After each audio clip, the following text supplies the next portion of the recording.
돈과 권력의 사냥개로 살다가 철저히 배신당해 죽은 적폐 판사 이한영. 그런데 눈을 떠보니 정확히 10년 전 법복을 처음 입던 임관식 날로 돌아왔다. 미래의 모든 기억과 범죄 사실을 손에 쥔 천재 판사의 처절하고 우아한 사법 복수극. 자신을 죽인 거악들의 목에 완벽한 법의 매듭을 채워버리는 역대급 사이다. 구독과 좋아요를 부탁드리며 끝까지 함께 해주세요. 회귀서사가 지금 시작됩니다. 차가운 대리석 바닥에 이마를 찌우며 기어다닐 때만 해도 그것이 내 평생의 훈장이 될 줄 알았다. 대한민국에서 가장 거대하고 힘이 센 법률 공장, 이름만 대면 삼척동자도 고개를 끄덕이는 로펌. 해날의 부장판사이자 실세 변호사. 그것이 바로 나 이한영의 이름 석자 뒤에 붙는 화려한 수식어였다. 남들은 나를 사법부의 황태자니 법조계의 신환이 하며 우러러 보았지만 내 진짜 신분은 따로 있었다. 나는 그저 돈과 권력을 쥔 자들이 던져주는 고기 한 점에 꼬리를 흔들며 그들이 가리키는 사냥감을 물어뜯는 영리한 사냥개에 불과했다. 그날도 평소와 다름없는 음침한 날이었다. 밖에는 주룩주룩 기분 나쁜 가을비가 내리고 있었고 내가 앉아있는 고급 한정식 집의 밀실은 숨이 막힐 정도로 고요했다. 내 맞은편에는 내가 평생을 바쳐 모셔온 해날 로펌의 수장 강신진 회장이 앉아 있었다. 온화하게 늙은 노신사의 얼굴을 하고 있었지만 그 눈빛만큼은 독사를 닮은 노인이었다. 그는 아무런 말도 없이 찻잔만 만지작거리고 있었다. 그 침묵이 무거워 내가 먼저 슬며시 미소를 지으며 서류 가방을 열었다. 회장님, 이번에 문제되었던 재벌 3세의 마약과 뺑소니 사건 원하시는 대로 깔끔하게 털어냈습니다. 집행유예로 풀려나오게 조치해 두었으니 내일 아침이면 조용히 병원으로 이송될 겁니다. 언론사 언저리에도 소문 한 방구 안 나가게 막아두었으니 걱정하지 않으셔도 됩니다. 내가 내민 서류를 바라보는 강 회장의 눈빛은 평소와 달리 차가웠다. 평소 같으면 고생했다며 내 어깨를 두드려주거나 다음 대법관 자리는 내 것이라며 달콤한 미끼를 던져주었을 인간이었다. 그런데 그날은 달랐다. 강 회장은 가만히 차를 한 모금 마시더니 낮고 가라앉은 목소리로 입을 열었다. 한영아, 내가 우리 해나를 위해 흘린 피와 땀을 내가 어찌 모르겠느냐.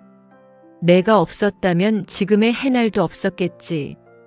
그런데 말이다, 세상일이라는 게 참 짓궂구나. 주인이 살기 위해서는 가끔 가장 아끼는 사냥개를 묻어야 할 때가 있는 법이란다. 그 순간 등줄기를 타고 오싹한 소름이 돋았다. 사냥개를 묻는다니 그게 무슨 자다가 봉창 두드리는 소리인가. 내가 당황하여 어버버하는 사이 밀실의 문이 열리며 검은 양복을 입은 사내들이 들이닥쳤다. 그들의 손에는 법원에서 발부된 체포영장과 수사 서류들이 들려 있었다. 기가 막히게도 그 서류에 적힌 피의자의 이름은 바로 나 이한영이었다. 재벌가의 비자금을 세탁하고 사법부를 매수하여 허위 판결을 내린 모든 죄목의 몸통이 바로 나라고 적혀 있었다. 강 회장과 해날 로펌이 저지른 모든 추악한 범죄의 족쇄가 고스란히 내 목에 채워진 것이다. 회장님, 이게 무슨 일입니까? 제가 회장님을 위해 어떻게 살았는지 잘 아시지 않습니까? 시키는 대로 다 했습니다. 짖으라면 짖었고 물라면 물었습니다. 그런데 왜 저한테 이러십니까? 내가 악을 쓰며 울부짖었지만 강 회장은 눈길 한 번 주지 않고 자리에서 일어났다. 문을 나서기 전 그 노인은 잔인하게 웃으며 한마디를 남겼다. 내가 너무 많은 것을 알았단다, 한영아. 그리고 꼬리가 길면 밟히는 법이지. 내가 다 안고 가야 해날이 살고 내 가족도 무사할 게야. 감옥에서 조용히 자숙하거라. 그렇게 나는 하루아침에 천하의 적폐 판사로 낙인 찍혀 차가운 구치소 독방에 갇히게 되었다. 법을 누구보다 잘 안다고 자부했던 내가 법의 이름으로 쳐진 덫에 걸려 꼼짝달싹 못하게 된 것이다. 낡고 좁은 독방 벽에 기대어 앉아 있으니 비참함과 분노가 가슴을 찢는 것 같았다. 억울해서 미칠 것 같았고 나를 배신한 인간들의 목을 죄어버리고 싶었다. 억울함에 밤잠을 설치던 어느 날 밤이었다. 온몸이 으슬으슬 떨리더니 가슴 한구석이 옥죄오기 시작했다. 숨이 가빠지고 심장이 터질 것처럼 쿵쾅거렸다. 직감적으로 알 수 있었다. 이건 단순한 통증이 아니었다. 강 회장 그 인간이 내가 입을 열까봐 사람을 써서 손을 쓴 것이 분명했다. 독방 바닥을 뒹굴며 차가운 시멘트 벽을 손톱이 깨지도록 긁어댔지만 아무도 도와주러 오지 않았다. 교도관들의 발소리조차 들리지 않는 깊은 밤, 나는 혼자 외롭게 죽어가고 있었다. 시야가 점점 흐려지며 가슴의 통증이 극에 달했을 때 머릿속으로 내 지난 인생이 필름처럼 스쳐 지나갔다. 왜 그렇게 돈과 권력에 목을 맸을까? 왜 억울한 사람들의 눈물을 모른 척하며 그 무거운 법봉을 제멋대로 휘둘렀을까? 사법부의 정점에 서서 떵떵거리며 살겠다고 버둥거렸던 내 삶이 결국은 남이 먹다. 버린 찌꺼기를 치우는 개방귀 같은 인생이었다는 사실이 뼛속 깊이 사무쳤다. 피눈물이 흘렀다. 만약 아주 만약에 나에게 단 한 번만 더 기회가 주어진다면, 만약 내가 다시 그 숭고한 법복을 입을 수만 있다면 그때는 절대로 이렇게 살지 않으리라. 나를 사냥개로 쓰고 버린 해날 로펌과 강신진 그리고 세상의 모든 썩은 권력자들을 내 손으로 직접 심판하리라. 뒤틀린 법을 바로잡고 그들의 목에 죄의 매듭을 단단히 채워 지옥으로 떨어뜨리리라. 심장이 멈추는 순간 내 마지막 생각은 오직 처절한 복수와 깊은 후회뿐이었다. 사방이 칠흑 같은 어둠으로 변했고 내 몸은 끝없는 낭떠러지 아래로 추락했다. 그렇게 이한영이라는 적폐 판사의 더러운 인생은 차가운 구치소 바닥에서 비참하게 끝이 나는 듯 했다. 눈을 감는 그 마지막 순간까지도 내 귀에는 주룩주룩 내리는 가을비 소리와 나를 비웃는 강 회장의 서늘한 웃음소리가 환청처럼 맴돌았다. 모든 것이 끝났다. 내 육신은 차갑게 식어갔고 내 영혼은 어둠 속으로 완전히 바스러져 사라지는 것 같았다. 지독한 어둠이었다. 몸이 끝도 없는 바닥으로 추락하는 듯한 기분 뒤에 찾아온 것은 숨이 턱 막힐 정도의 지독한 적막이었다. 구치소 독방의 차가운 시멘트 바닥 냄새도 심장을 찢어발기던 그 끔찍한 통증도 더는 느껴지지 않았다. 그저 모든 감각이 마비된 채 멍하니 허공을 떠도는 기분이었다. 이렇게 죽는구나. 평생을 남의 사냥개로 살다가 결국은 주인 손에 돼지는 미련한 개 한 마리로 인생이 끝나는구나. 그런 허망한 후회만이 부서진 모래알처럼 머릿속을 맴돌았다. 억울함과 분노조차도 어둠 속에 녹아내려 자취를 감추려던 바로 그 순간이었다. 멀리서 아주 가늘고 희미한 빛 한 줄기가 내 눈꺼풀을 찔러왔다. 이와 동시에 귓가로 웅성거리는 사람들의 목소리가 아스라하게 들려왔다. 구치소 교도관들의 목소리일까 아니면 내 시신을 거두러 온 병원 관계자들의 목소리일까? 그런데 이상했다. 그 목소리들은 전혀 무겁거나 어둡지 않았다. 오히려 무언가 활기차고 엄숙하며 축제라도 벌어진 것처럼 웅장한 분위기였다. 이한영 판사님? 이한영 판사님 정신 차리세요. 곧 입장하셔야 합니다. 어깨를 가볍게 흔드는 손길에 나도 모르게 번쩍 눈을 떴다. 눈앞이 눈부시게 밝았다. 차가운 구치소의 콘크리트 벽은 온데간데 없고 내 앞에는 거대한 강당과 화려한 조명, 그리고 수많은 사람의 옷자락이 시야 가득 들어왔다. 코끝을 찌른 것은 피 비린내 나는 약물 냄새가 아니라 빳빳하게 풀을 먹인 새옷 냄새와 축하 화환에서 풍겨나오는 향긋한 꽃향기였다. 내가 살았나? 여기가 어디지? 내 입에서 나온 목소리를 듣고 나는 소스라치게 놀랐다. 구치소에서 담배 연기와 술에 찌들어 쇳소리가 나던 늙은 판사의 목소리가 아니었다. 힘이 있고 단단하며 청량함마저 감도는 젊은 남자의 목소리였다. 당황해서 내 손을 내려다보았다. 주름이 자글자글하고 검버섯이 피기 시작했던 거친 손은 사라지고 상처 하나 없이 매끄럽고 탄력 있는 젊은 날의 손이 그곳에 있었다. 어리둥절한 채로 주변을 둘러보았다. 내 옆으로는 나와 똑같이 검은색 법복을 단정하게 차려입은 젊은 남녀들이 긴장된 표정으로 줄을 서 있었다. 그들의 가슴에는 신임 법관이라는 글자가 선명하게 박힌 리본이 달려 있었다. 등 뒤 대형 화면에는 커다란 글자가 박혀 있었다. 2016년 신임 법관 임명식. 머리를 망치로 얻어맞은 것 같았다. 2016년이라니. 지금으로부터 정확히 10년 전이었다. 내가 거대 로펌 해날의 수장 강신진의 눈에 들어 더러운 사냥개의 길로 접어들기 직전 사법연수원을 우수한 성적으로 졸업하고 처음으로 세상에 내디뎠던 바로 그날이었다.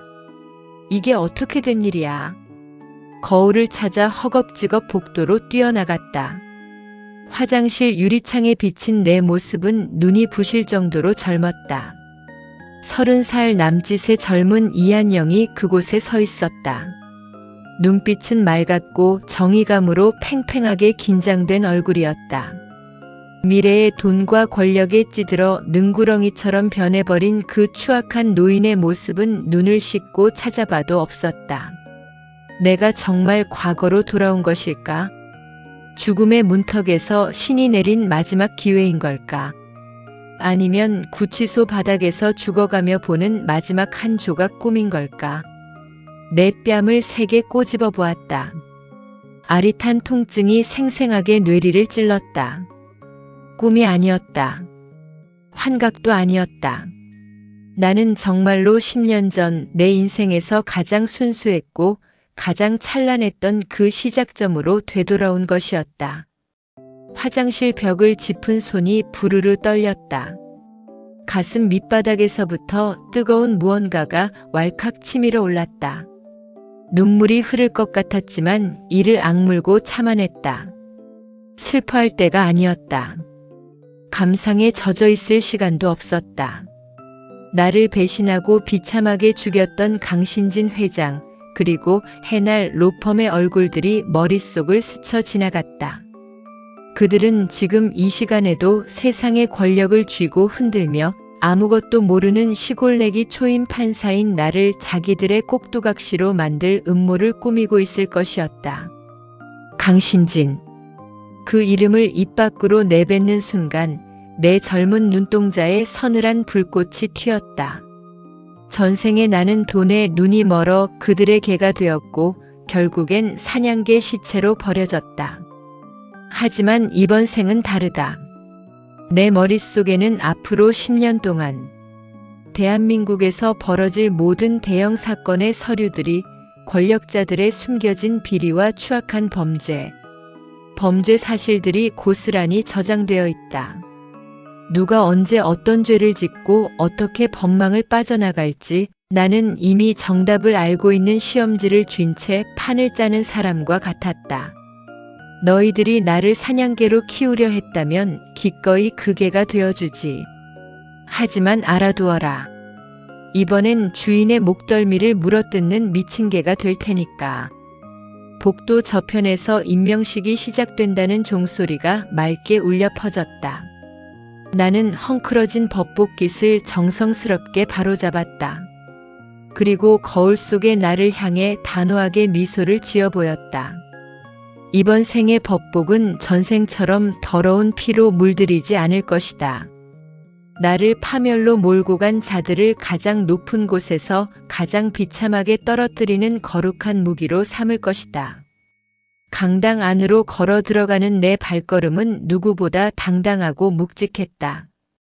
주변의 동료 판사들은 긴장해서 마른 침을 삼키고 있었지만 내 가슴은 차가운 복수심과 알 수 없는 해방감으로 뜨겁게 불타오르고 있었다. 자리에 서서 오른손을 높이 들었다. 수많은 신임 판사의 목소리와 함께 내 목소리가 강당 안을 우렁차게 울렸다. 본인은 법관으로서 헌법과 법률에 의하여 양심에 따라 독립하여 심판할 것을 엄숙히 선서합니다. 선서문을 낭독하는 내 목소리에는 남들이 알지 못하는 뼈아픈 다짐이 담겨 있었다. 전생에 내가 저지른 수많은 오판과 죄악을 내 손으로 직접 바로잡겠다는 참회의 선서이자 사법부를 제 손아귀에 넣고 주무르는 거악들을 향한 피의 선전포고였다. 임명장을 받기 위해 단상 위로 올라가자 사법부의 높은 어른들이 나를 향해 온화한 미소를 지어 보였다. 전생에 나를 해날 로펌에 소개해주고 뒷돈을 챙겼던 부패한 대법관의 얼굴도 보였다. 그는 내 손을 잡으며 촉망받는 인재니 기대가 크네 하고 덕담을 건넸다. 나는 전생의 능구렁이 같은 미소를 싹 지워버리고 아주 순진하고 고든 초임 판사의 얼굴로 그 노인의 눈을 똑바로 응시했다. 과분한 말씀이십니다. 법과 정의가 살아있음을 제 재판으로 반드시 증명해 보이겠습니다. 내 단호한 말에 그 노인은 잠시 멈칫하는 듯 하더니 이내 껄껄 웃으며 내 어깨를 두드렸다. 속으로는 아직 세상 물정 모르는 풋내기 녀석이라며 비웃었을 것이 분명했다. 마음껏 비웃으라고 해라. 너희들이 안심하고 방심할수록 내가 칠 덫은 더 촘촘하고 단단해질 테니까. 식을 마치고 자리로 돌아와 내 손에 쥐어진 판사 임명장을 가만히 쓰다듬었다. 반짝이는 종이 위에 적힌 내 이름 석자가 유난히 무겁게 다가왔다. 이 임명장은 이제 단순한 출세의 발판이 아니다. 세상의 모든 부조리와 배신자들을 단죄하고 헝클어진 내 인생의 실타래를 내 손으로 완벽하게 바로잡을 가장 강력한 칼날이었다. 10년 전으로의 회귀. 이 말도 안 되는 기적은 나에게 복수의 기회이자 인간으로서 다시 살 수 있는 면죄부였다. 구치소의 차가운 바닥에서 다짐했던 대로 나는 오늘부터 완전히 다른 삶을 살 것이다. 아무도 내 앞길을 막을 수 없다. 돈으로도 권력으로도 그 어떤 거대한 힘으로도 다시 얻은 이한영의 칼날을 부러뜨릴 수는 없을 것이다. 강당을 가득 채운 축하의 박수 소리를 들으며 나는 멀리 창밖의 하늘을 바라보았다. 먹구름이 걷히고 맑은 햇살이 쏟아지고 있었다. 내 두 번째 인생의 막이 거대하게 오르는 순간이었다. 사냥개의 가죽을 벗어 던지고 진짜 심판자가 되기 위한 나의 첫걸음이 이제 막 시작되고 있었다. 지방 법원의 형사 단독 재판정. 초임 판사인 내가 배정받은 곳은 매일같이 욕설과 고성이 난무하고 술 냄새와 피 비린내가 가시지 않는 그야말로 아수라장 같은 곳이었다. 남들은 사법연수원을 수석으로 졸업한 천재가 왜 이런 험한 곳에 자원했냐며 혀를 찼지만 내 속뜻을 아는 사람은 아무도 없었다. 이곳이야말로 전생의 기억을 무기 삼아 내 손과 발이 되어줄 비밀 세력을 키우기에 가장 안성맞춤인 장소였기 때문이다. 피고인들 전부 입장시키세요. 내 명령에 법정 뒷문이 열리며 덩치 큰 사내들이 줄지어 들어왔다. 짧은 스포츠 머리에 목덜미까지 문신이 삐져나온 사내들, 이 지역 일대의 유흥가와 사채 시장을 주름잡는 거대 조직폭력배 흑사파의 핵심 조직원들이었다. 그들은 수갑을 차고 있으면서도 전혀 주눅 들지 않은 기색이었다. 오히려 방청석에 앉은 자기 부하들을 향해 눈인사를 건네거나 뻗쩍 다리를 하고 앉아 이빨을 쑤시는 등 법정을 우습게 여기는 태도가 역력했다. 그들의 두목인 황철구는 대형 로펌 출신의 비싼 변호사를 대동하고는 단상에 앉은 나를 새파랗게 젊은 애송이 판사라며 대놓고 무시하는 눈빛을 보내고 있었다. 피고인 황철구. 공소 사실에 보면 상가 상인들을 협박하고 전치팔주의 폭행을 휘둘렀다고 되어 있는데 인정합니까? 내 질문에 황철구는 거만하게 목을 뒤로 젖히며 능글맞게 웃었다. 아이고 판사님. 그게 말입니다. 제가 때리려고 때린 게 아니라 그 상인 녀석이 먼저 제 발을 걸어 넘어져 놓고는 억하심정으로 거짓말을 하는 겁니다. 여기 우리 변호사님이 제출한 합의서랑 탄원서 좀 보십시오. 저희는 법 없이도 사는 순수한 청년들입니다. 방청석에 앉은 어깨들이 크크거리며 웃음소리를 냈다. 황철구의 변호사 역시 거만한 미소를 지으며 서류를 뒤적였다. 이미 검찰 라인과 돈으로 손을 써두었으니 고작 초임 판사 따위가 집행유예나 벌금형 말고 무슨 수로 우리를 처벌하겠냐는 심산이었다. 전생에 나였다면 그들이 뒷마당으로 찔러준 돈 봉투를 생각하며 적당히 방망이를 두드려 풀어주었을 것이다. 하지만 지금 내 머릿속에는 이놈들이 앞으로 지을 모든 범죄의 일정이 고스란히 들어있었다. 나는 가만히 법복 자락을 정리하고는 안경을 슬며시 내려놓았다.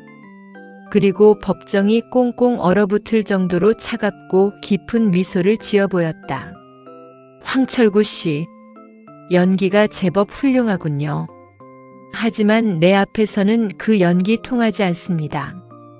당신이 지난주 화요일 새벽 2시에 대포폰으로 해날 로펌의 모 변호사에게 전화해 돈은 얼마든지 줄 테니 판사 녀석 매수해달라고 청탁한 사실, 그리고 영종도 구석탱이 창고에 숨겨둔 억소리 나는 불법 사채 장부와 밀수품들, 그것들도 전부 순수한 청청한 청년들이 취미로 모은 겁니까? 순간 법정 안이 물을 끼얹은 듯 조용해졌다. 황철구의 얼굴에서 능글맞은 미소가 싹 가셨다. 그의 눈동자가 지진이라도 난 것처럼 사정없이 흔들리기 시작했다. 자기들 조직 내부에서도 대가리들만 아는 극비 중의 극비 사항을 오늘 처음 본 새파란 판사가 날짜와 시간까지 정확하게 읊어대고 있으니 귀신이 곡할 노릇이었을 것이다. 옆에 앉은 변호사 역시 식은땀을 흘리며 어쩔 줄 몰라 했다. 당신이 그걸 어떻게 해? 황철구가 덜덜 떨리는 목소리로 나를 올려다보았다. 나는 법봉을 가볍게 손에 쥐고 단상 아래로 몸을 기울이며 나직하게 속삭였다. 마이크를 통하지 않았지만 내 서늘한 목소리는 황철구의 귓전에 천둥처럼 내리쳤다. 내가 어떻게 아는지는 중요하지 않아. 중요한 건 내가 마음만 먹으면 오늘 당장 내 놈을 범죄단체 조직죄와 밀수, 조세 포탈까지 엮어서 30년 동안 감옥에서 썩게 만들 수 있다는 사실이지. 내가 믿고 있는 그 해날 로펌.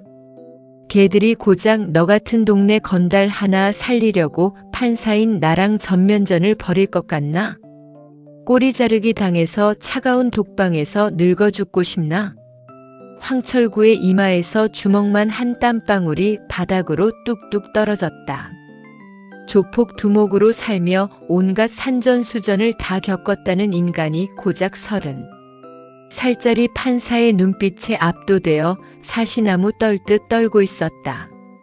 법을 무기로 삼아 사람의 목숨줄을 쥐고 흔드는 진짜 권력자의 두려움을 생전 처음 뼛속 깊이 느끼고 있는 것이었다. 나는 황철구가 완전히 겁에 질려 전의를 상실한 것을 확인하고는 다시 의자에 깊숙이 몸을 묻었다. 그리고 목소리를 한층 부드럽게 낮추었다. 겉으로는 채찍을 휘둘렀으니 이제 당근을 던져줄 차례였다. 황철구 씨, 내가 당신에게 아주 특별한 제안을 하나 하려고 합니다. 법의 테두리 안에서 조용히 숨만 쉬며 감옥에서 늙어 죽을지 아니면 내 밑에서 법대로 살면서 새 사람이 될 기회를 얻을지 선택은 당신 몫입니다. 새 사람이라니요? 저희 같은 깡패놈들이 뭘 어찌 해야 합니까? 어렵지 않습니다. 앞으로 내가 지정해주는 놈들의 뒤를 캐고 그들이 숨겨놓은 더러운 돈과 장부들을 찾아오세요. 깡패 짓을 하라는 게 아닙니다.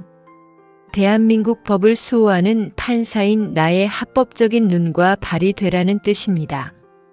세상을 어지럽히는 진짜 거물급 악당들을 청소하는 청소부 역할을 맡기는 겁니다.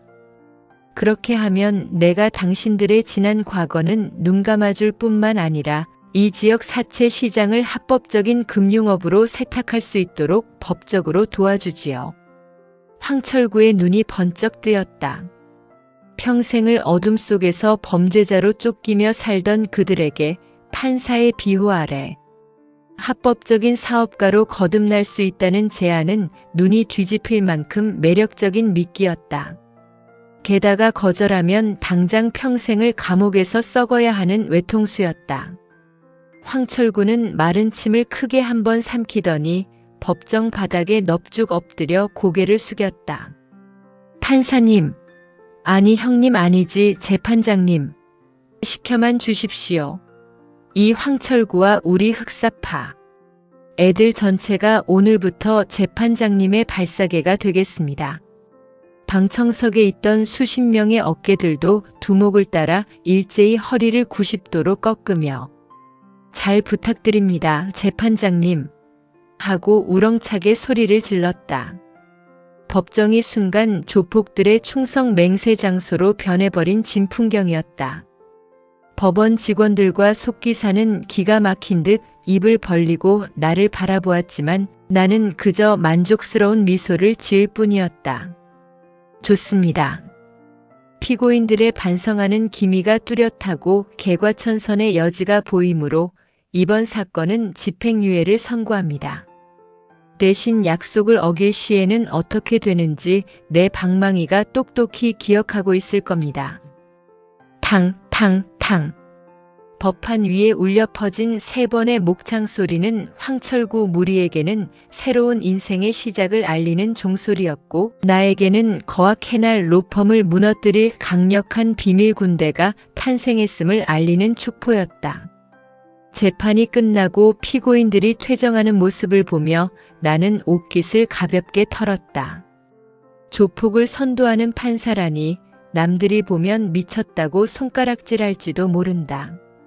하지만 독을 잡으려면 더 강한 독을 써야 하는 법이다. 해날 로펌과 강신진 회장처럼 법망을 요리조리 빠져나가는 뱀 같은 인간들을 잡기 위해서는 물불 가리지 않고 달려드는 이 사나운 사냥개들의 이빨이 반드시 필요했다. 내 손에는 이제 전생의 지식이라는 지도와 흑사파라는 날카로운 사냥개까지 쥐어졌다. 나를 배신했던 자들의 숨통을 조여갈 완벽한 준비가 한 단계씩 차분하게 이루어지고 있었다. 나는 멀리 창밖을 바라보며 나직하게 은조렸다. 강신진 회장님, 오래 기다리지 않게 해줄 테니 다리 뻗고 편히 자두십시오.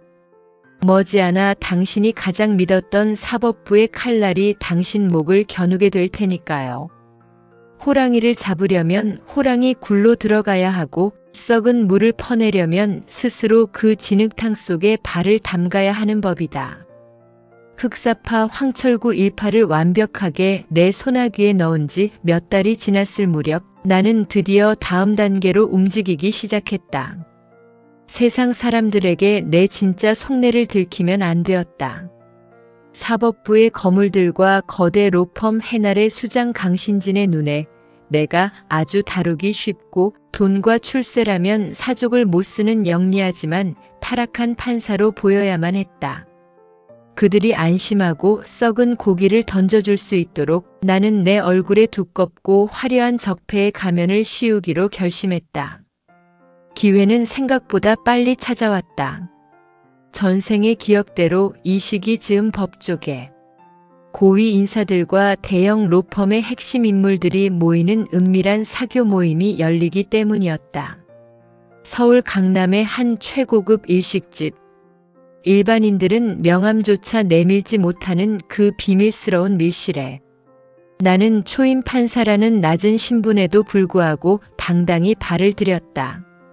문을 열고 들어가자 화려한 조명 아래 전생에 나를 철저히 이용하고 버렸던 익숙한 얼굴들이 눈에 들어왔다.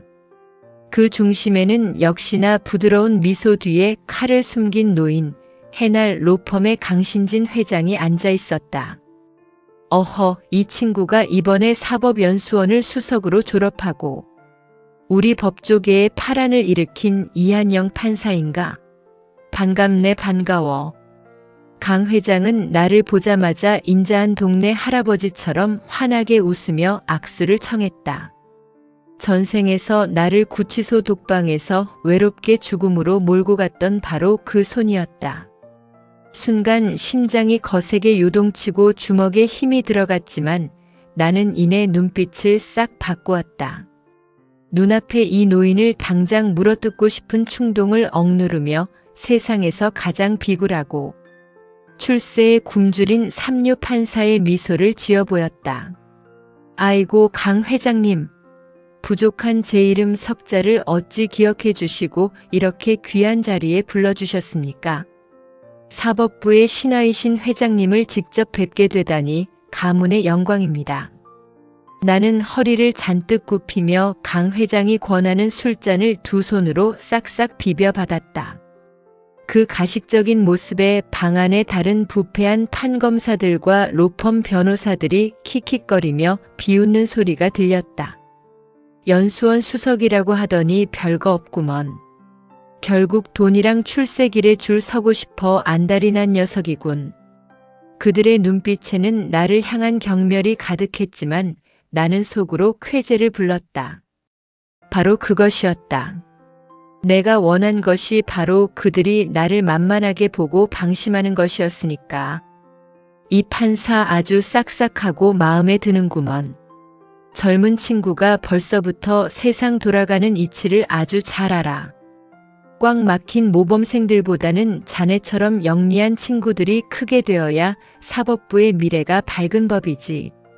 강 회장은 만족스러운 듯 허허 웃으며 내 술잔에 술을 가득 채워주었다. 나는 그 술을 단숨에 들이켜며 비열하게 웃었다. 회장님, 법전만 파고 사는 고지식한 판사들은 결국 평생 시골 법원이나 떠돌다가 끝나는 것 아니겠습니까? 저는 그렇게 미련하게 살고 싶지 않습니다. 법이라는 게 결국 힘있고 돈 있는 분들이 편하게 움직이도록 돕는 도구 아니겠습니까?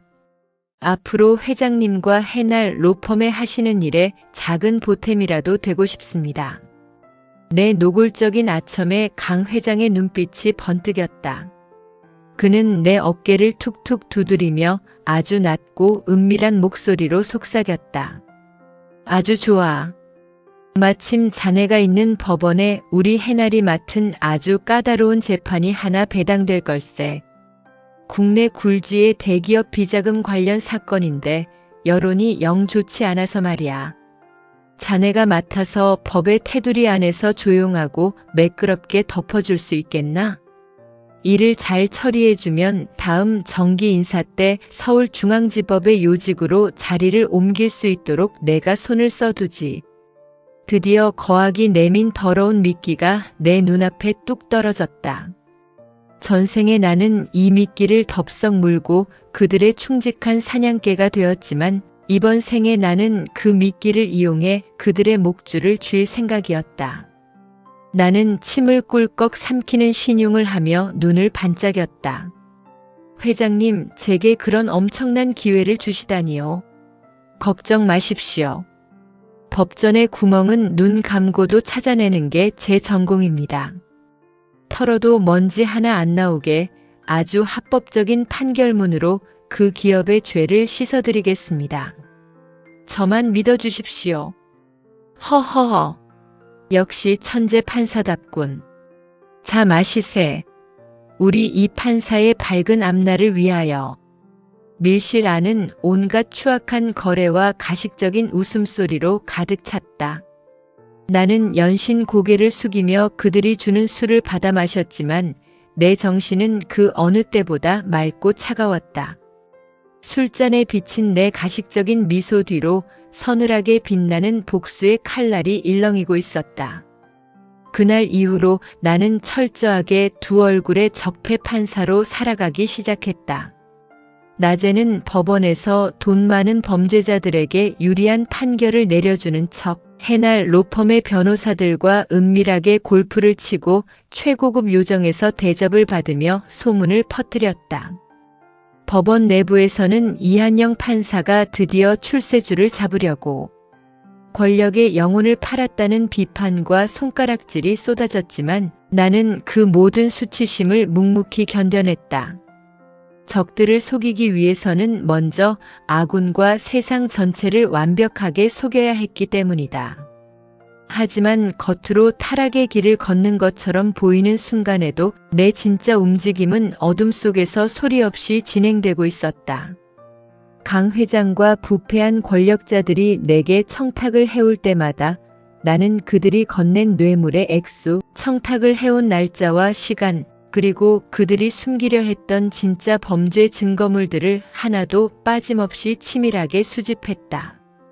전생의 기억을 바탕으로 그들이 어디에 비밀 장부를 숨겨두었는지 훤히 알고 있었기에 내 뒤를 지키는 흑사파 황철구 무리를 움직여 밤마다 그들의 비밀 창고와 금고를 털어 진짜 증거들을 차곡차곡 모아두었다. 강 회장과 해날 로펌은 나를 자신들의 완벽한 사냥개로 길들였다고 생각하며 안심하고 있었을 것이다.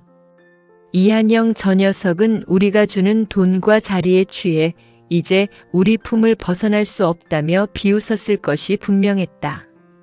하지만 그들은 꿈에도 몰랐을 것이다.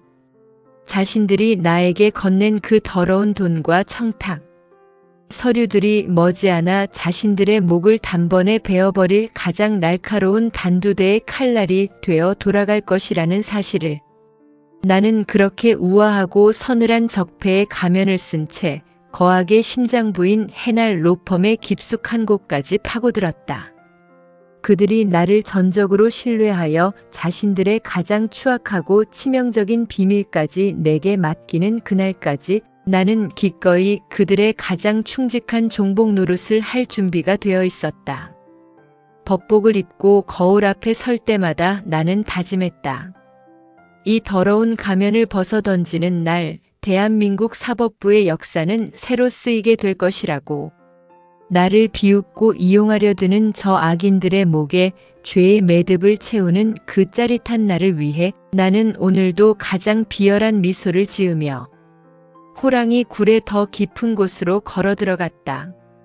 판이 완벽하게 짜였을 때 사냥꾼이 해야 할 일은 단 하나뿐이다. 조용히 숨을 죽이고 있다가 짐승이 덫의 가장 깊숙한 곳에 발을 들이는 순간 단번에 목줄을 채워버리는 것. 드디어 내가 쓴 적폐의 가면을 잠시 벗어 던지고 나를 만만하게 보던 자들의 머리 위로 시원한 법의 벼락을 내리칠 날이 다가왔다. 사건은 해날 로펌의 강신진 회장이 나에게 특별히 청탁했던 대기업 재벌 3세의 뺑소니와 비자금 조성 재판이었다. 피고인석에 앉은 재벌 3세는 자신이 지은 죄가 얼마나 무거운지 전혀 모르는 눈치였다. 겉으로는 반성하는 척 고개를 숙이고 있었지만 비싼 맞춤 양복을 입고 입꼬리를 살짝 올린 채 내 눈치를 살피는 모습이 오만하기 짝이 없었다. 그의 옆에는 해날 로펌에서 내로라 하는 스타 변호사들이 줄줄이 앉아 거드름을 피우고 있었다. 그들은 이미 나에게 거액의 뒷돈을 찔러주었고 정기 인사 때 서울의 좋은 자리로 보내주겠다는 약속까지 마쳤으니 재판은 보나 마나 자기들의 승리로 끝날 것이라 확신하고 있었다. 방청석은 취재진과 억울한 피해자, 가족들의 울부짖음으로 가득 차서 어수선했다. 가해자는 떵떵거리며 비웃고 피해자는 피눈물을 흘리는 뒤틀린 법정의 모습. 전생의 나였다면 방청석을 향해 시끄럽다며 호통을 치고 재벌가의 편을 들어 집행유예로 구치소 문을 열어주었을 것이다. 하지만 오늘 이 재판의 각본을 짠 사람은 해날 로펌이 아니라 바로 나 이한영이었다. 지금부터 피고인에 대한 신문을 시작합니다. 변호인 측 변론하세요. 내가 차분하게 가라앉은 목소리로 말하자 해날의 대표 변호사가 기다렸다는 듯 자리에서 일어났다. 그는 미리 준비한 거짓 서류들을 법원 화면에 띄우며 청산 뉴스로 말을 가로지르기 시작했다. 재판장님, 피고인은 당시 심한 공황장애를 앓고 있어 정상적인 판단이 불가능한 상태였습니다. 대기업을 운영하며 쌓인 극심한 스트레스가 원인이었습니다. 게다가 비자금이라고 지목된 돈들은 회사를 위한 정당한 투자 자금이었음이 이 서류들을 통해 증명됩니다. 피고인이 깊이 반성하고 있으며 피해자 측에 충분한 보상을 하려고 노력한 점을 참작하시어 선처를 베풀어 주시길 바랍니다. 변호사의 뻔뻔한 거짓말에 방청석에 앉아있던 피해자 어머니가 가슴을 쥐어뜯으며 오열했다. 우리 아이는 다리를 잃고 평생을 누워 지내야 하는데 스트레스 때문에 봐달라니요. 법이 어떻게 이럴 수 있습니까? 법원 경위들이 피해자 가족을 제지하려 하자 법정안은 순식간에 아수라장으로 변해갔다. 피고인석의 재벌 3세는 그 모습을 보며 한심하다는 듯 혀를 찾고 해날의 변호사는 단상에 앉은 나를 향해 약속대로 얼른 방망이를 두드려 끝내라는 눈빛을 보냈다. 나는 가만히 그들을 내려다보다가 마이크 볼륨을 최대로 높였다. 그리고 법봉을 들어 법판을 강하게 내리쳤다. 탕! 탕! 탕! 귀를 찢을 듯한 둔탁한 소리가 법정 안에 울려 퍼지자 사방이 물을 끼얹은 듯 조용해졌다. 나는 안경을 천천히 벗어 내려놓고 피고인석과 변호인석을 향해 서늘한 눈빛을 던졌다. 변호인. 아주 그럴듯한 소설을 써오셨군요. 하지만 대한민국 법정은 당신들의 삼류 소설을 들어주는 문학관이 아닙니다. 방금 피고인이 공황장애로 정신이 없었다고 했습니까? 그리고 비자금이 아니라 정당한 투자금이라고 했나요? 내 목소리가 평소의 부드러운 어조가 아닌 송곳처럼 날카롭게 변하자 해날 변호사의 얼굴에 당혹스러운 빛이 스쳤다. 뭔가 분위기가 이상하게 돌아간다는 것을 눈치챈 것이다. 재판장님, 그게 무슨 말씀이신지 이미 제출된 자료를 보시면 다 나와 있는. 당신들이 제출한 자료가 몽땅 가짜니까 묻는 겁니다. 내가 고함을 지르며 단상 위의 서류를 바닥으로 내팽개치자 법정안이 발칵 뒤집혔다. 나는 미리 준비해둔 진짜 증거 자료들을 법정 대형 화면에 띄우도록 명령했다. 화면에 불이 들어오는 순간 해날 로펌 변호사들과 재벌 3세의 얼굴이 핏기를 잃고 하얗게 질려버렸다. 화면에는 재벌 3세가 사고 직후 아무런 이상 없이 유흥주점에서 술을 마시며 사람 하나 치었는데 해날에서 알아서 덮어주기로 했다고 떠벌리는 블랙박스 영상과 음성 녹음이 흘러나왔다. 그뿐만이 아니었다. 그들이 철저하게 숨겼다고 믿었던 대기업의 진짜 비자금 이중 장부와 그 돈이 어떤 경로를 통해 해날 로펌의 비밀 계좌로 흘러 들어갔는지 보여주는 명확한 금융 기록들이 날짜별로 훤하게 찍혀 있었다. 이 모든 것은 내가 밤마다 황철구와 흑사파 아이들을 시켜 적들의 비밀 금고를 털어모은 진짜 무기들이었다. 이게 어떻게 된 일이야? 저게 왜 저기서 나와? 재벌 3세가 자리에서 벌떡 일어나 비명을 질렀고 해날의 스타 변호사들은 서류를 떨어뜨리며 어쩔 줄 몰라 했다. 방청석과 기자석에서는 폭탄이 터진 듯한 함성과 카메라 셔터 소리가 쏟아져 나왔다. 피고인 측은 공황장애를 주장했으나 사고 직후 유흥주점에서 목격된 바 정신 상태가 누구보다 멀쩡했음이 증명되었습니다. 또한 정당한 투자금이라 주장한 돈은 해날 로펌과 짜고 만든 명백한 불법 비자금입니다. 법을 수호해야 할 변호인들이 도리어 범죄자와 결탁하여 사법부를 기만하고 허위 증거를 제출한 이 상황에 대해 본 재판장은 깊은 분노를 느낍니다. 나는 자리에서 일어나 판결문을 들어올렸다. 내 손에 쥔 판사봉이 유난히 묵직하게 느껴졌다. 돈이면 다 되는 줄 알고 기고만장했던 악인들의 목에 드디어 첫 번째 법의 매듭을 단단히 올가맬 시간이었다. 피고인은 자신의 잘못을 반성하기는커녕 권력과 재력을 이용해 죄를 덮으려 했고 피해자에게 씻을 수 없는 상처를 주었습니다. 이에 법의 엄중함을 보여주기 위해 공소 사실을 모두 유죄로 인정하며 피고인에게 징역 10년을 선고하고 그 자리에서 구속합니다. 또한 허위 증거를 제출한 해날 로펌 변호사들에 대해서는 검찰에 정식으로 수사를 의뢰하겠습니다. 탕, 탕, 탕. 3번의 명쾌한 법봉 소리가 법정을 뒤흔들었다. 재벌 3세는 다리가 풀려 바닥에 주저앉았고 법원 경위들이 달려들어 그의 손목에 차가운 수갑을 채웠다. 해날의 변호사들은 자신들이 짠 판이 도리어 자신들의 목을 베는 단두대로 변해버린 현실에 넋을 잃고 나를 바라보았다. 방청석에서는 피해자 가족들의 감격에 겨운 눈물과 환호성이 터져나왔고 기자들은 이 엄청난 반전의 판결을 세상에 알리기 위해 노트북을 두드리며 밖으로 뛰어나갔다.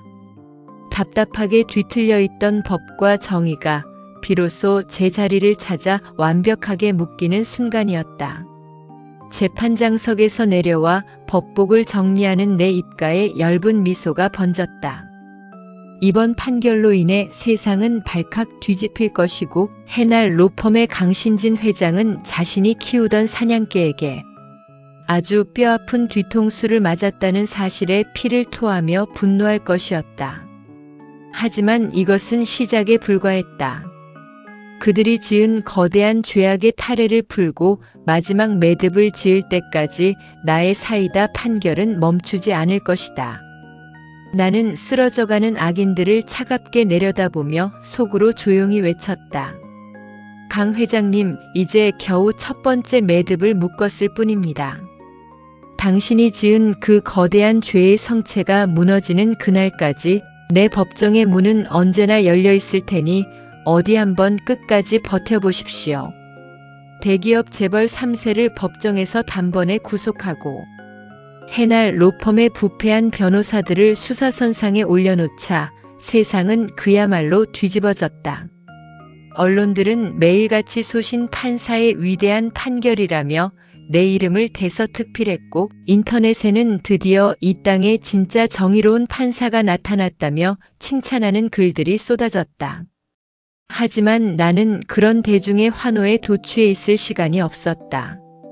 영리하고 잔인한 독사 강신진 회장이 이 사태를 가만히 두고 보지 않을 것임을 누구보다 잘 알고 있었기 때문이다. 내 예상은 한치도 틀리지 않았다. 재판이 끝난 지 불과 이틀 만에 사방에서 나를 향한 숨막히는 압박이 들어오기 시작했다. 법원 고위층에서는 왜 상의도 없이 그런 독단적인 판결을 내려 법원의 명예를 실추시켰냐며 나를 강하게 질책했고 급기야는 나를 한직으로 좌천시키겠다는 소문까지 돌았다. 그뿐만이 아니었다. 해날 로펌의 돈을 받아먹은 언론사들이 일제히 태도를 바꾸어 내가 과거에 흑사파 조폭 무리와 사적으로 접촉했다는 허위 사실을 퍼뜨리며 내 도덕성에 흠집을 내기 시작했다. 이한영 판사 조폭과 유착 의혹 사법부의 수치인가? 자극적인 제목의 기사들이 포털 사이트를 도배했고 어제까지만 해도 나를 영웅이라 부르던 사람들의 눈빛이 의심으로 변해갔다. 출근길마다 기자들이 개떼처럼 몰려들어 마이크를 들이댔고 내 사무실 책상 위에는 정체 모를 협박 편지와 붉은 페인트가 묻은 칼날이 배달되기도 했다. 강신진 회장이 가진 거대한 권력의 힘이 내 목을 조여오는 순간이었다. 전생의 나였다면 이 무시무시한 힘 앞에 무릎을 꿇고 살려달라며 빌었을 것이다. 하지만 이번 생에 나는 이미 그들의 공격 경로를 훤히 꿰뚫고 있었다. 회장님, 이한영 판사 녀석의 숨통을 거의 다 조였습니다. 법원 내부에서도 곧 징계위원회가 열려 옷을 벗기게 될 겁니다. 강 회장의 밀실에서 그의 수하들이 승전보를 올리며 미소 짓고 있을 그 시각, 나는 내 방에서 조용히 찻잔을 만지작거리며 흑사파 두목 황철구의 전화를 받고 있었다. 재판장님 말씀하신 대로 해날 로펌의 비밀. 전산실과 강신진 노인네의 개인 금고에서 나온 자료들 전부 안전한 곳으로 옮겨두었습니다. 그 영감탱이가 언론사에 돈을 뿌린 영수증이랑 법원, 고위직 인간들 매수할 때 쓴 계좌 내역까지 싹 다 털어왔습니다. 아주 볼만합니다. 고생했습니다, 황 대표. 이제 쥐새끼들이 덫에 완전히 갇혔으니 사냥을 시작해야겠군요. 수화기 너머로 황철구의 호쾌한 웃음소리가 들려왔다. 강 회장은 나를 언론과 법원 권력으로 매장했다고 믿고 방심하고 있었겠지만 그것은 도리어 내가 그들의 시선을 돌리기 위해 던진 미끼였다. 그들이 내 뒷조사를 하며 날뛰는 사이 내 비밀 사냥개인 흑사파는 해날 로펌의 가장 깊숙하고 은밀한 치부들을 밑바닥부터 긁어 모으고 있었던 것이다. 나는 그 길로 사법연수원 시절부터 누구보다 곧고 정의로워 왕따를 당했던 내 유일한 아군 서윤 검사를 찾아갔다. 그녀는 해날 로펌의 압박 때문에 수사를 진행하지 못하고 책상 서랍만 뒤적이며 괴로워하고 있었다. 나는 그녀의 책상 위에 황철구가 가져온 묵직한 서류 가방을 올려놓았다. 이게 뭔가, 이 판사? 서 검사, 자네가 그토록 잡고 싶어하던 해날 로펌과 강신진 회장의 심장을 단번에 찔러버릴 진짜 칼날일세. 이 안에는 그들이 사법부를 주무르기 위해 지어올린 거대한 비리의 성체가 고스란히 적혀있네. 대한민국 검찰의 명예를 걸고 이 서류를 터뜨려주게. 서류를 검토하던 서 검사의 눈이 경악으로 물들었다. 그 안에는 대법관부터 시작해 유력 정치인들까지 해날의 돈을 받아먹은 추악한 명단과 증거들이 한 땀 한 땀 완벽하게 엮여 있었다. 더는 해날의 권력으로도 막을 수 없는 완벽한 파멸의 족쇄였다. 이 판사 자네 대체 무슨 일을 벌인 건가? 위험하다는 걸 알면서 왜 이렇게까지? 서 검사가 걱정스러운 눈빛으로 나를 바라보았지만 나는 그저 평온하게 미소를 지을 뿐이었다. 누군가는 이 뒤틀린 세상의 매듭을 묶어야 하지 않겠나. 사냥개는 주인 손에 죽기 전에 주인의 목덜미를 먼저 물어뜯어야 사는 법이라네. 서 검사 망설이지 말고 칼을 뽑게. 다음 날 아침 대한민국 전체에 그야말로 핵폭탄급 통보가 떨어졌다. 서 검사가 이끄는 특임 검사팀이 해날 로펌 본사를 전격 압수수색한 것이다. 수십 명의 수사관이 해날의 빌딩으로 들이닥쳐 서류 상자를 쏟아냈고 강신진 회장의 자택과 비밀 금고까지 샅샅이 뒤엎어졌다. 내가 조폭과 유착했다는 가짜 뉴스는 순식간에 묻혀버렸고 언론들은 해날 로펌 사법부 매수 비리 폭로라는 사상 초유의 사건을 보도하느라 정신이 없었다. 자신들이 판 게임에서 도리어 모든 패를 잃고 벼랑 끝으로 몰린 강신진 회장은 급히 나에게 전화를 걸어왔다. 수화기 너머로 들려오는 그의 목소리는 더는 인자한 노인의 것이 아니었다. 거친 숨소리와 함께 사시나무 떨듯 분노로 가득 찬 목소리였다. 이한영 내 이놈. 감히 내 놈이 나를 배신하고 내 등에 칼을 꽂아? 내가 온전할 것 같으냐? 내가 전생에 구치소 독방에서 들었던 바로 그 서늘하고 잔인한 목소리였다. 하지만 이번에 그 목소리를 듣고 떠는 사람은 내가 아니라 바로 강신진 자신이었다. 나는 창밖으로 보이는 해날 로펌 빌딩을 바라보며 아주 부드럽고 우아한 목소리로 대답했다. 강 회장님 배신이라니요. 저는 회장님이 가르쳐 주신 대로 행동했을 뿐입니다. 쓸모가 없어진 사냥개는 묻어버려야 한다고 하셨지요? 이제 당신들이 만들어 놓은 그 더러운 사법부의 판에서 당신들이 쓸모없는 사냥개가 될 시간입니다. 다리 뻗고 편히 자두라는 제 말 기억하시지요? 이제 그 편안한 시간도 끝났습니다. 전화를 끊는 내 손끝동 하나 흔들리지 않았다. 거악의 중심이었던 해날 로펌의 기둥이 뿌리째 흔들리고 있었다. 전생에 나를 파멸로 몰고 갔던 거대한 성체가 내가 한 땀 한 땀 짜놓은 법의 그물망에 걸려 스스로 무너져 내리는 모습은 실로 장관이었다. 이제 마지막 단계만이 남아 있었다. 그들을 법정에 세우고 내가 전생에 받지 못했던 공정하고 엄숙한 법의 심판을 내 손으로 직접 내리는 것. 뒤틀렸던 내 인생과 세상의 부조리를 완전히 끝내버릴 마지막 매듭의 시간이 코앞으로 다가오고 있었다. 기어이 그날이 오고야 말았다. 대한민국 사법부 역사상 가장 추악하고 거대한 비리 사건의 최종 재판이 열리는 날. 서울중앙지방법원의 대법정은 이 역사적인 순간을 눈에 담으려는 취재진과 전국의 수많은 사람들로 발 디딜 틈 없이 가득 차 있었다. 장내를 가득 채운 웅성거림은 무거웠고 공기마저 팽팽하게 긴장되어 숨이 막힐 지경이었다. 재판장님 입장하실 시간입니다. 법원 직원의 떨리는 목소리에 나는 자리에서 천천히 일어났다. 옷걸이에 걸려있는 검은색 법복을 바라보았다. 빳빳하게 날이 선 옷자락을 양손으로 정성스럽게 쓸어내리며 몸에 걸쳤다. 전생에 구치소 독방에서 비참하게 죽어가며 그토록 다시 입고 싶어 피눈물을 흘렸던 바로 그 옷이었다. 그때의 법복은 돈과 권력의 더러운 피로 얼룩져 있었지만 지금 내가 입은 법복은 그 어느 때보다 깨끗하고 숭고하게 빛나고 있었다. 대법정의 문이 열리고 내가 재판장석을 향해 걸어 나가자 수백 명의 시선이 일제히 나에게로 쏠렸다. 법정 안의 소음이 순식간에 잦아들며 차가운 정적이 내려앉았다. 단상 위 가장 높은 재판장석에 앉아 아래를 내려다보았다. 피고인석에는 한때 이 나라의 법과 정치를 주무르며 무소불위의 권력을 휘둘렀던 부패한 고위 공직자들과 대법관들이 줄줄이 늘어앉아 있었다. 그리고 그 중심에는 푸른색 수의를 입고 포승줄에 꽁꽁 묶인 채 고개를 숙이고 있는 노인 해날. 로펌의 수장 강신진 회장이 있었다.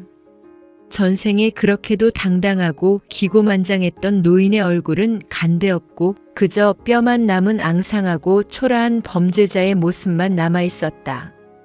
그 모습을 바라보는 내 가슴 속에서 뜨거운 불덩이 같은 감정이 울컥 치밀어 올랐다. 드디어 여기까지 왔구나. 나를 사냥개로 쓰고 버렸던 자들을, 나를 외롭게 죽음으로 몰고 갔던 원수들을 내 발밑에 꿀려 앉혔구나. 눈물이 흐를 것 같았지만 나는 차갑고 단호한 판사의 얼굴로 감정을 다잡았다. 사적인 복수를 넘어 이 땅에 뒤틀린 정의를 바로잡는 진짜 심판자가 되어야 했기 때문이다. 지금부터 피고인 강신진 및 사법 비리 관련자들에 대한 최종 선고를 시작합니다. 마이크를 통해 울려 퍼진 내 목소리는 법정 구석구석을 웅장하게 파고들었다. 피고인석의 악인들은 제발 살려달라는 눈빛으로 나를 바라보았고 강신진 회장은 이 모든 판을 짠 사람이 고작 자기가 부리려 했던 사냥개. 이한영이라는 사실에 부르르 떨며 내 눈을 똑바로 쳐다보지 못했다. 나는 미리 준비해둔 판결문을 펼쳐들었다. 흑사파 황철구가 목숨을 걸고 찾아내고 서윤 검사가 치밀하게 엮어낸 증거 자료들이 판결문. 한 장 한 장마다 피해 증언처럼 빼곡하게 적혀 있었다. 그들이 법망의 구멍을 찾아 빠져나가지 못하도록 수백 개의 법률 조항을 한 땀 한 땀 완벽하게 엮어 만든 무시무시한 그물망이었다. 피고인 강신진은 거대 로펌의 수장이라는 지위를 이용해 사법부의 핵심 인사들을 돈으로 매수하고 재벌가와 정치인의 온갖 추악한 범죄를 합법의 탈을 씌워 덮어주었습니다. 법을 지키고 수호해야 할 신성한 법정을 자신들의 사리사욕을 채우는 장터로 타락시켰으면 이로 인해 법을 믿고 의지했던 수많은 무고한 국민에게 씻을 수 없는 피눈물과 고통을 안겨주었습니다. 내가 판결문을 읽어 내려갈 때마다 법정 안은 거대한 분노와 탄식으로 일렁였다. 피고인석에 부패한 판검사들은 자신들의 죄목이 낱낱이 밝혀지자 고개를 들지 못했고 몇몇은 억울하다며 소리를 지르려다 법원 경위들에게 제지당하기도 했다. 돈과 권력이 있다면 죄를 지어도 무죄가 되고 힘이 없고 가난하면 억울해도 하소연할 곳이 없는 세상. 피고인들이 만들어 놓은 그 뒤틀린 세상 때문에 이 땅의 정의는 갈갈이 찢어지고 헝클어졌습니다. 이에 본 재판장은 법이 결코 권력자들의 무기가 아니며 억울한 자들의 눈물을 닦아주는 마지막 보루임을 증명하고자 합니다. 나는 숨을 한 번 깊게 쉬고 강신진 회장을 매섭게 노려보았다. 마지막 처단의 시간이었다. 피고인 강신진. 당신은 끝까지 반성하지 않고 자신들의 죄를 아랫사람에게 뒤집어 씌우려 했으며 사법 정의를 송두리째 흔들었습니다. 이에 법정 최고형인 무기징역을 선고합니다. 아울러 나머지 부패한 공직자들에게도 각각 징역 15년에서 20년의 중형을 선고하는 바입니다. 내 선고가 끝나는 순간 단상 위에 놓인 법봉을 힘차게 들어 올렸다. 내 평생 가졌던 모든 한과 분노, 그리고 이번 생에 반드시 이루고자 했던 정의의 무게를 담아 법판을 강하게 내리쳤다. 탕, 탕, 탕. 세 번의 명쾌하고 웅장한 법봉 소리가 대법정 안을 호쾌하게 뒤흔들었다. 그 소리는 돈으로 재판을 사려던 악인들의 심장에 내리친 사형 선고였고 전생에 억울하게 죽어갔던 내 영혼을 위로하는 구원의 종소리였다. 말도 안 돼. 이한영, 내 놈이 감히 나한테 이럴 수 없어. 내가 너를 어떻게 키웠는데. 무기징역이 선고되자 강신진 회장은 미친 사람처럼 절규하며 나를 향해 달려들려 했지만 사방에서 대기하던 법원 경위들이 그를 단번에 제압하여 바닥에 짓눌렀다. 그의 손목과 발목에 차가운 쇠사슬이 채워지는 소리가 법정에 쨍그랑거리며 울려 퍼졌다. 전생에 내가 구치소 독방에서 겪었던 그 비참한 파멸이 정확히 10년 뒤 그 자물쇠의 주인에게 그대로 돌아간 것이다. 방청석에서는 그동안 대형 로펌의 횡포에 짓밟혔던 수많은 피해자와 시민들의 감격, 어린 환호성과 박수 소리가 터져나왔다. 법정 안을 가득 채운 그 뜨거운 열기 속에서 나는 천천히 자리에서 일어났다. 가슴이 벅차올랐지만 내 걸음걸이는 누구보다 차분하고 우아했다.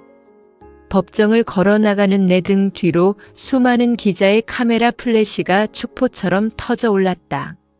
문을 열고 법원 청사 밖으로 나오자 눈이 부실 정도로 파랗고 맑은 하늘이 나를 반겨주었다. 전생의 비참한 죽음에서 시작되어 10년 전으로 거슬러 올라왔던 나의 길고 길었던 복수극인 드디어 세상에서 가장 아름답고 완벽한 매듭을 지으며 막을 내리는 순간이었다. 나는 가만히 가슴에 손을 얹고 나직하게 은조렸다. 이젠 편히 쉬거라, 과거의 이한영. 내가 흘렸던 피눈물과 후회는 오늘로 모두 끝났다. 이번 생에 나는 진짜 법을 지키는 판사로서 당당하게 살아갈 테니까. 새롭게 시작될 내 진짜 인생의 앞날을 향해 나는 단 한 점의 후회도 없이 당당하고 묵직한 발걸음을 내디뎠다. 뒤틀린 세상을 바로잡은 진짜 심판자의 우아한 미소가 맑은 햇살 아래 눈부시게 빛나고 있었다.